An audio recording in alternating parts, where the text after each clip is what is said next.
रात के 2:17 थे जब अनिका ने पहली बार महसूस किया कि उसके घर के अंदर कुछ दूसरा, कुछ अदरवर्ल्डली सांस ले रहा था।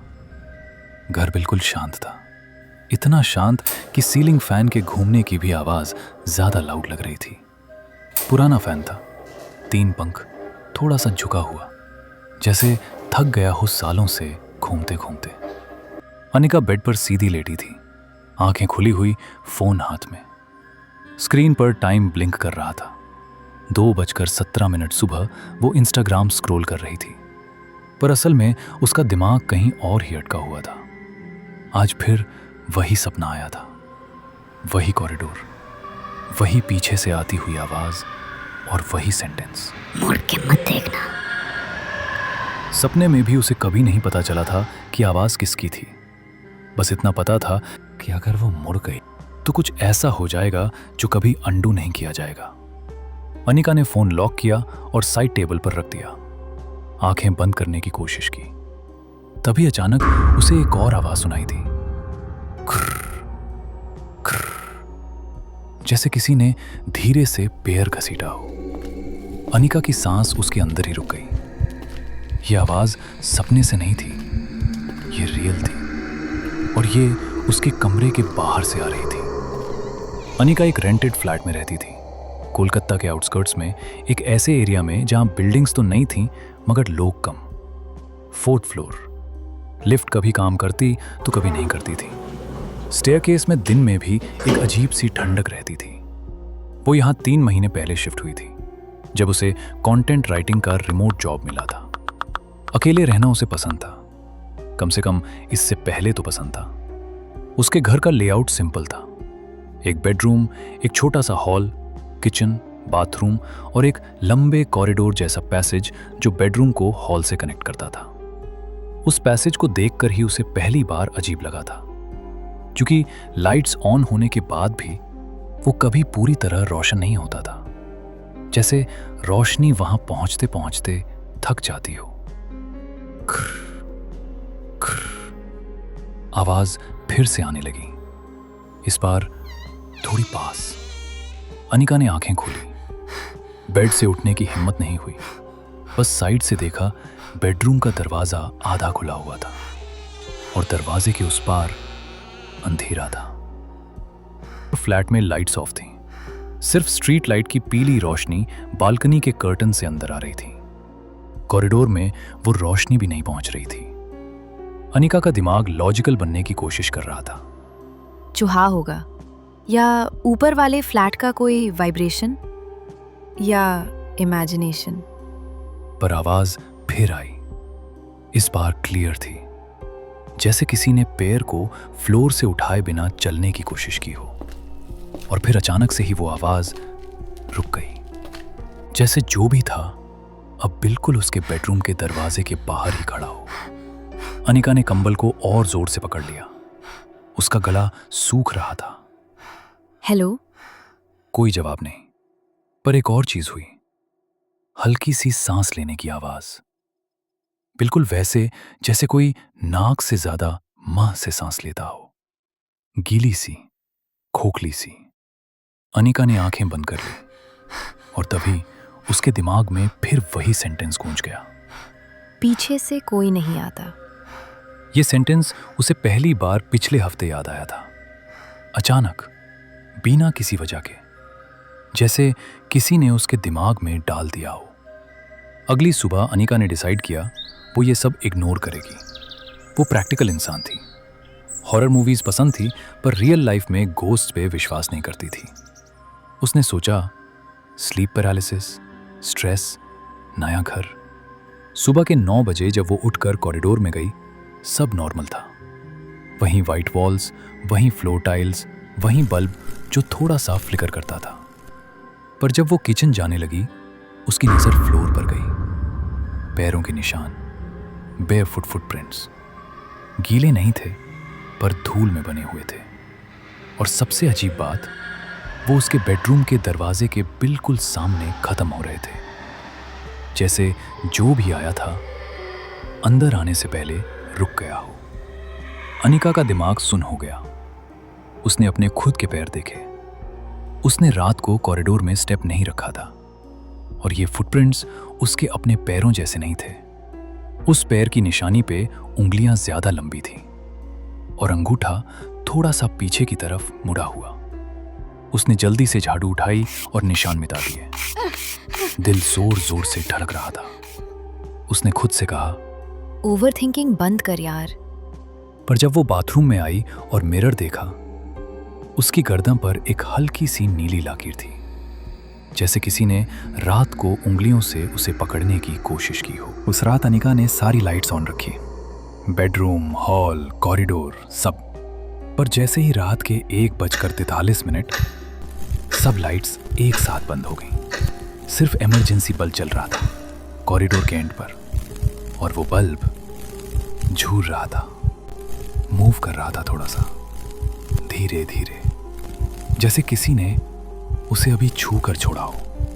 तब अनिका ने सुना, मुड़ के मत देखना। इस बार आवाज उसके कानों के बिल्कुल करीब ही थी और सांस उसके गर्दन पर महसूस हो रही थी।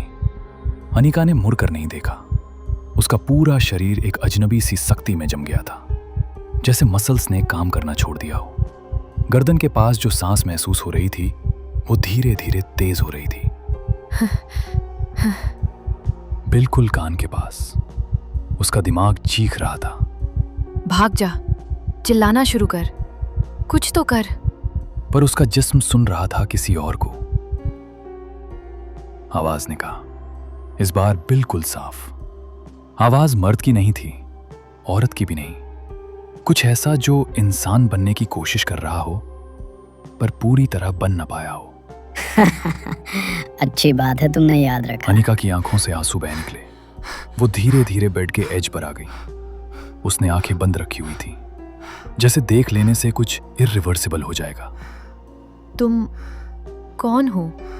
उसने कांपती आवाज में पूछा। पीछे से एक हल्की सी हंसी आई। तुम्हारा अपना ही। और फिर वो सांस हट गई। सारी लाइट्स फिर से जल उठी।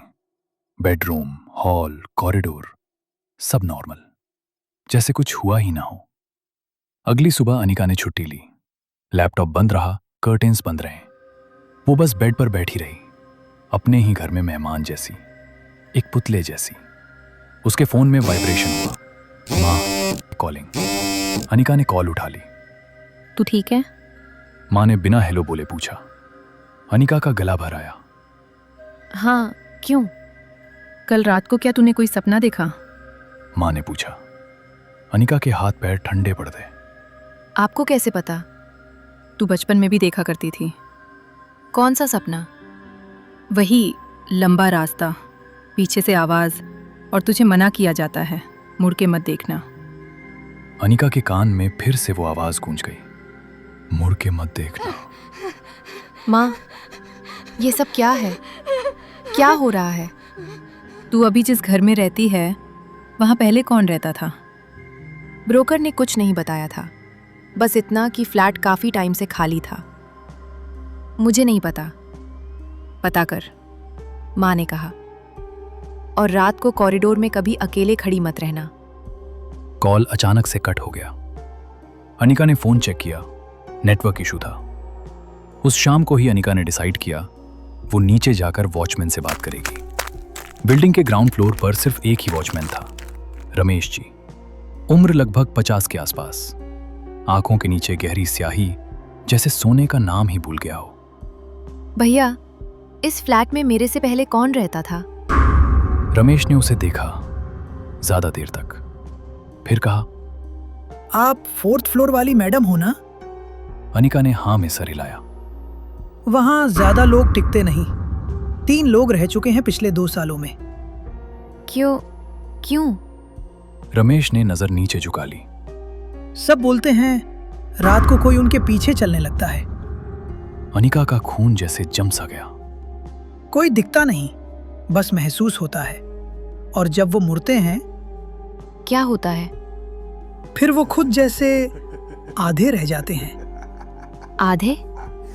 अनिका की आवाज फट गई। जैसे कुछ उनके साथ रह जाता है और कुछ वापस आ जाता है। अनिका को याद आया अपनी गर्दन पर वो नीली लकीर। उस रात अनिका ने एक एक्सपेरिमेंट किया। उसने फोन का लाइव वॉइस रिकॉर्डर ऑन किया और कॉरिडोर में रख दिया। लाइट्स बंद, बेडरूम का दरवाजा आधा खुला। वो बेड पर बैठकर रिकॉर्ड होती आवाजों को सुनने लगी। पहले सिर्फ साइलेंस, फिर फुट ट्रैगिंग, पैर घसीटने वाली आवाज। अनिका की सांस तेज हो गई। फिर रिकॉर्डर में एक और आवाज आई। असल में दो आवाजें, एक उसकी और एक बिल्कुल उसके जैसी पर थोड़ी सी गलत। मुड़ के मत देखना, मुड़ के मत देखना। इको नहीं था, डायलॉग था, जैसे कोई उसकी आवाज प्रैक्टिस कर रहा हो। अनिका ने रिकॉर्डर बंद कर दिया। हाथ कांप रहे थे और तब उसे याद आया उसका बचपन। अनिका 5 साल की थी जब पहली बार वो कॉरिडोर सपने में आया। उस वक्त वो अपने नानी के घर में थी। पुराना सा हवेली जैसा घर जहां लंबी लंबी दहलीजों के बीच हवा भी आवाज करती थी। एक रात उसने नानी को रोते हुए सुना। नानी, अनिका ने पूछा। नानी ने उसे जोर से गले लगा लिया। तू रात को कहीं चलती तो नहीं ना? अनिका ने हाँ में सर हिला दिया। नानी का चेहरा सफेद पड़ गया। याद रख, अगर कभी लगे कोई तेरे पीछे आ रहा है तो कभी मुड़ना मत, क्यों? क्योंकि पीछे जो आता है वो तेरे आगे जाने के लिए नहीं होता। उस रात के बाद नानी ने घर के सारे शीशे ढक दिए थे। इस बात को हुए 15 से भी ज्यादा साल हो चुके थे। अनिका बाथरूम के मिरर के सामने खड़ी थी। लाइट ठीक थी, रिफ्लेक्शन बिल्कुल नॉर्मल। पर जब वो पीछे हटने लगी, मिरर में उसकी रिफ्लेक्शन मानो जैसे लेट सी हो गई। सिर्फ 1 सेकंड के डिफरेंस से, पर वो काफी था। उसकी रिफ्लेक्शन ने उसे देखा और हल्का सा मुस्कुरा दिया। अनिका ने चीख मारी और मिरर पर उसी वक्त कपड़ा डाल दिया। उसका फोन वाइब्रेट हुआ। एक अननोन नंबर से मैसेज। तुम अच्छी तरह याद रख रही हो। अनिका का हाथ फोन छोड़ गया। दूसरा मैसेज। पर याद रखना और महसूस करना अलग चीजें होती हैं। तीसरा मैसेज। आज रात हम मिलेंगे। अनिका ने उस रात को ही घर छोड़ने का फैसला कर लिया। उसने बैग पैक किया, कपड़े, लैपटॉप, चार्जर, सब। जैसे ही वो कॉरिडोर से गुजरी, लाइट्स एक एक करके बंद होने लगी। Bedroom of, hall of. सिर्फ कॉरिडोर का बल्ब चल रहा था और वो बल्ब, उसकी रोशनी पता नहीं कैसे इस बार सीधा उसके पीछे ही था। अनिका ने अपना बैग पकड़ा और चलना शुरू किया। 1 कदम, 2 कदम, फिर पीछे से आवाज आई, अनिका। उसने चलना तेज कर दिया। तुम भाग सकती हो, पर तुम मुझे अपने साथ ही ले जाओगी। अनिका ने लिफ्ट के सामने पहुंचकर देखा। लिफ्ट का दरवाजा खुला हुआ था। लिफ्ट ठीक हो चुका था, पर अंदर अंधेरा था। नॉर्मल लिफ्ट का अंधेरा नहीं, कुछ ज्यादा गहरा। पीछे से वो सांस फिर महसूस हुई। मुड़ के देख लो, आवाज ने कहा। सिर्फ एक बार। अनिका के दिमाग में माँ, नानी, सपना सब एक साथ गूंज उठे। उसने आंखें बंद की और कहा, तुम मेरा हिस्सा नहीं हो, कभी भी नहीं। पीछे से एक तेज डिस्टॉर्टेड हंसी आई। फिर तुम अधूरी हो। अनिका ने लिफ्ट के अंदर कदम रखा और उसे लगा जैसे किसी ने उसका हाथ पकड़ लिया हो। सुबह के 6:05 पर रमेश वॉचमैन ने लिफ्ट के सामने खड़ी एक लड़की को देखा। अनिका। वो बिल्कुल शांत खड़ी थी, आंखें खुली, पर कुछ अजीब था। मैडम, सब ठीक तो है ना? रमेश ने पूछा। अनिका ने धीरे से उसे देखा और मुस्कुरा दिया। वही मुस्कुराहट जो मिरर में थी। सब बिल्कुल ठीक है। आवाज बिल्कुल नॉर्मल। पर जब वो कॉरिडोर की तरफ पीछे मुड़कर चली, उसके पीछे बिल्कुल उसके जैसा एक और शैडो चला, जो और किसी को दिखाई नहीं। इस बार घर जाने से पहले उसने मुड़कर एक आखिरी बार देखा अपने 4th फ्लोर की तरफ, और कुछ भी नहीं हुआ, क्योंकि अब पीछे से कोई नहीं आता।